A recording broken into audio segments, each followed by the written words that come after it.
What's happening, YouTube? It's Simon466 Cards, and today we're going to check in on my sports card predictions for 2023.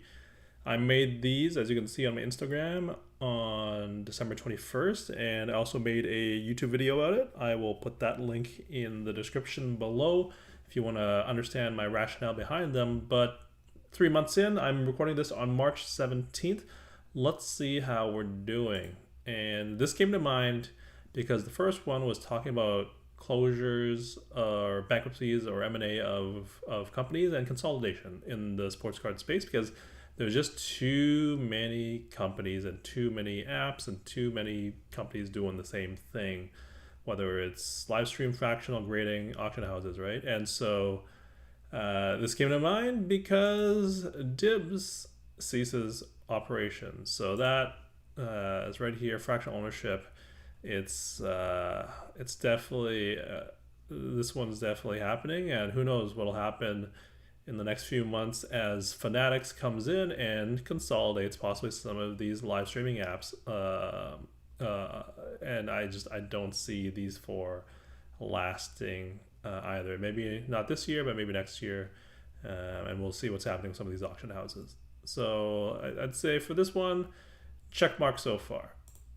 Number two, Topps comes up with more creative ideas. Panini keeps on doing the same thing. Well, big industry summit news.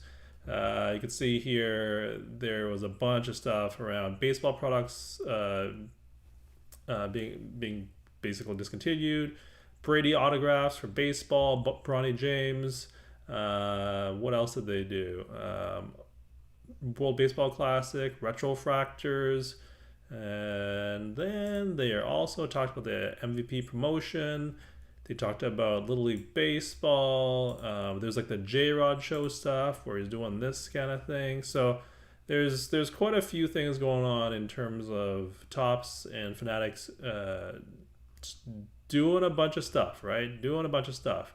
They're trying stuff. Whether or not it all works, who knows? But at least they're being creative, right? Like this MVP buyback, which is where this idea all started for me. Panini, what did they do? They just added another level to select football. So now they have 5 levels, which sounds about as ridiculous as it is. Concourse, Premier, Club level. Now there's a Suite level and then Field level. So good job, Panini, that you're finding new ways to make new parallels or similar things to parallels. So good job with that. So I'm gonna say this is pretty much in line with what I predicted. Next one, Ultra Modern underperforms. Well, this one's pretty easy to understand and look up. It's down 18%. Like I said, I'm recording this on March 17th. So on December 16th, it was at 81,000, this index, and it is now at 66,000. So yep, that's more or less what I would have expected to happen.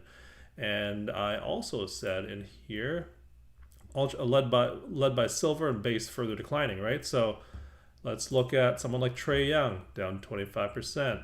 Let's look at Zion, down 50+%. And so this is exactly what I think is what I would expect it to happen. And let's also look at the base as well. Let's see if we can find base here now. Jeez. And like this whole list here, that's part of the reason why the silvers and the base have no shot, because there's so many other parallels, right? So the base is down 40%. What about the tray? Tray is down. Oh, tray's flat. I guess it's at $60, $50. So there's a limit of how much lower it can go. And one other one here is, I want to look at the Patty Mahomes PSA 10 silver, which is the base in 2017. It's up 12%. And why is that remarkable? It's like this guy won the Super Bowl again, right? Like, and yet over the last 3 months, he's just up 10-12%. He won the Super Bowl. He won the Super Bowl MVP. Like, what more do you want from this guy? And yet, it's pretty flat for someone who just did all these good things, right?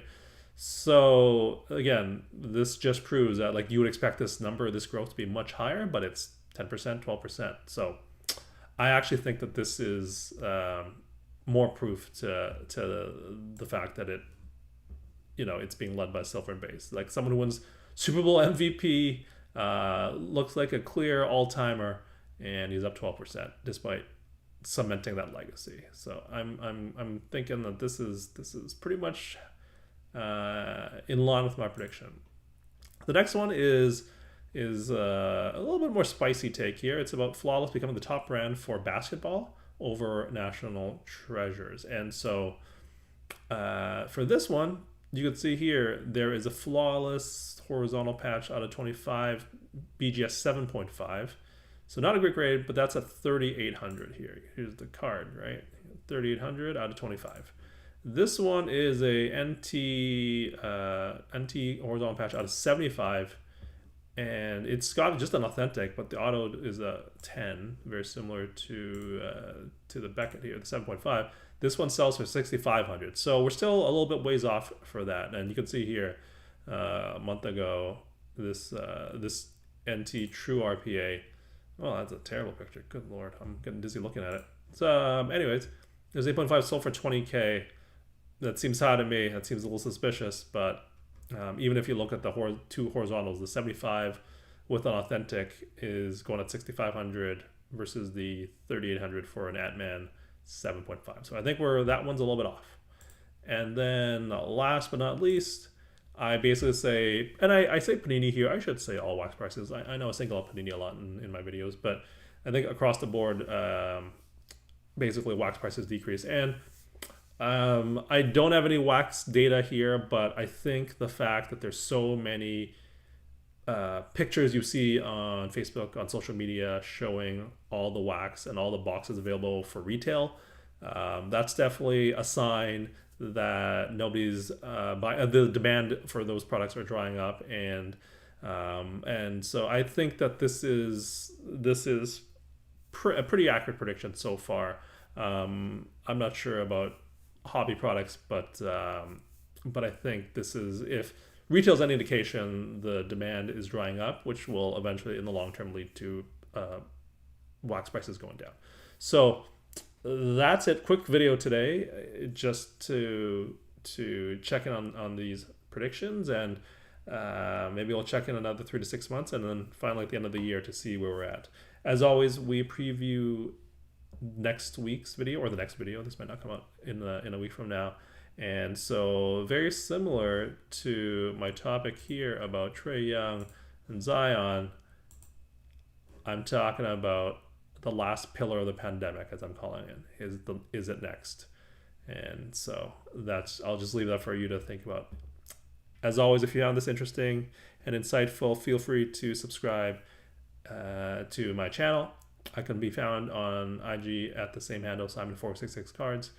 And thank you for listening and watching, and I will talk to you all soon. Cheers.